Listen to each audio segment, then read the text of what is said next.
এই সিট আমরা জিতে গেছি,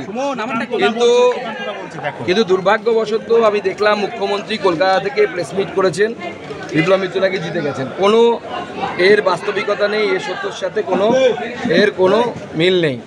তো স্বাভাবিকভাবে আমরা চাইছি প্রশাসন খুব তাড়াতাড়ি কাউন্টিং কমপ্লিট করে জয়ীর সার্টিফিকেট আমার হাতে তুলে দিই।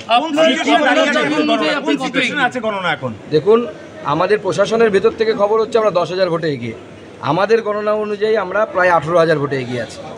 প্রশাসন বলছে যে আমরা 10,000 ভোটে এগিয়ে আছি। তাহলে এখন এই যে মানে উইনিং ডিক্লেয়ার করতে সমস্যাটা জানি না, এখন মুখ্যমন্ত্রী প্রেস কনফারেন্স করে দিয়েছেন বলে প্রশাসন দেরি করছে কিনা আমার জানা নেই। কিন্তু মুখ্যমন্ত্রী এই পরাজয়ের খবর জানলেন কোথা থেকে বলে আপনার মনে হয়? দেখুন, মুখ্যমন্ত্রীকে কে জানিয়েছেন আমার জানা নেই, কিন্তু মুখ্যমন্ত্রী মিথ্যে কথা বলেছে।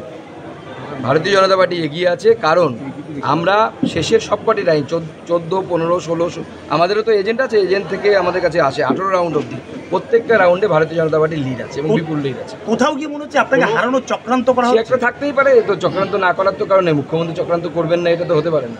আর বিজেপির আসন সংখ্যা উত্তরে কমলো, কোচবিহারটা হাতছাড়া হলো, যেখানে সেই বিষয়ে আমি পরে বলবো। আগে এই সিটটা আমরা উইনিং সার্টিফিকেট নিয়ে বেরোই, পরে আপনাদের সাথে প্রেস কনফারেন্স। আমাদের সমস্যাটা হচ্ছে সেটাই আমাদেরকে ম্যাচ করতে হবে, কিন্তু আমাদেরকে যদি কাগজ না দেয় আমরা ম্যাচটা করবো কার সাথে? আমাদের 13 রাউন্ড 13 রাউন্ড হয়ে যাওয়ার পর 14, 15, 16টা কাগজই পাচ্ছি না। 13 রাউন্ডে আপনার কাছে ফলাফল কি আছে? 13 রাউন্ডে টেক টু টেক ফাইট আছে। এখনো পর্যন্ত কত রাউন্ড হয়েছে বলে বলেছেন?